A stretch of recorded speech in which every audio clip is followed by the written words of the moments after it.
Hi students, welcome to Sai Medha YouTube channel. ఈ రోజు మన ప్రీవియస్ ఈ సెట్ లో వచ్చేటటువంటి పార్షియల్ ఫ్రాక్షన్స్ బిట్స్ 10 సెకండ్స్ లో చేయడం ఎలా అనేటటువంటి వీడియో చూద్దాం. So the question is 3x plus 4 by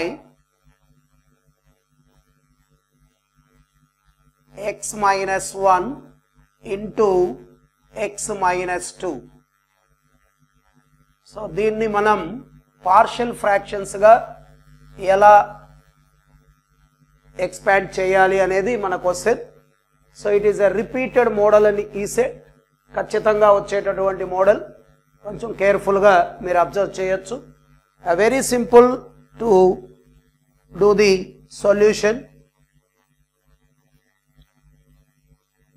Just you see the denominator. What is the value of the denominator here? X minus 1. For which value of x that becomes 0? అంటే x minus 1 0 కావాలి అంటే మనం x ఎంత తీసుకోవాలి అంటున్నామండి. అంటే x is nothing but 1. Similarly, for x minus 2 0, our x value is 2. ఇప్పుడు చెప్పే point బాగా జాగ్రత్తగా గుర్తుపెట్టుకోవాలి. ఇలాంటి ప్రాబ్లం ఎలా ఇచ్చినా కూడా మనం ఇలాగే వేస్తాం. x ఈక్వల్ టు 1 అనేది మనం ఆ ఫ్యాక్టర్ని క్లోజ్ చేసి మిగిలిన దాంట్లో సబ్స్టిట్యూట్ చేసుకోవాలండి. అంటే ఆన్సర్ మనకి ఎలా ఉంటుందంటే x minus 1 is in the denominator and in the numerator. By closing this x minus 1, replace x equal to 1 in the remaining fraction.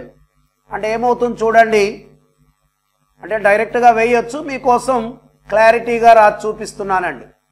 3 into 1 plus 4 by 1 minus 2. అలాగే the second fraction x minus 2 ఉన్నది కావాలి అంటే x ప్లేస్లో 2 substitute చేయాలి. Same procedure. అంటే ఇప్పుడు ఏం చేయాలి, మనం x minus 2 క్లోజ్ చేసి వేస్తున్నామండి.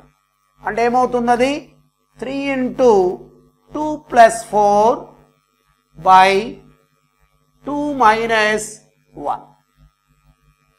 So if we simplify it, is nothing but 3 into 1 is 3. 3 plus 4 is 7.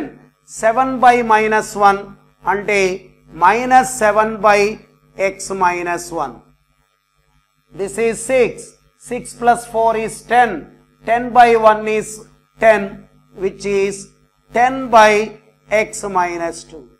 అంటే ఈ క్వశ్చన్ మనకి ఇచ్చినప్పుడు అండి, ఒకవేళ వాళ్ళే a by x minus 1 plus b by x minus 2 అని ఇవ్వచ్చు, a ఎంత అని అడగొచ్చు, b ఎంత అని అడగొచ్చు, or a relation between a and b. ఏదైనా కూడా ఏది సింగిల్ అడిగితే సింగిల్ కనుక్కుంటాం, టోటల్ అడిగినా మనం కనుక్కోవచ్చు. This is a very simple short cut and it is very useful for most of the problems. A repeated model. మరొకసారి I want to reveal it ఇంకా ఈజీగా, అంటే మీకు సింపుల్గా చెప్పేస్తున్నాను.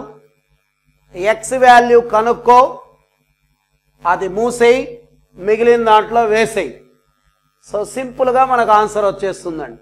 ఇంకా మనం ఏ టెన్షను లేకుండా ఆన్సర్ని చాలా ఈజీగా చేసేయచ్చు. అంటే 2 పాయింట్లు చెప్పాను నేను, ఒకటి మూసేయి, వేసేయి. ఈ 2 గుర్తుపెట్టుకుంటే పార్షియల్ ఫ్రాక్షన్స్ అనేది ఈ టైప్ ఆఫ్ మోడల్లో చాలా ఈజీగా వేసుకోవచ్చు. Thank you.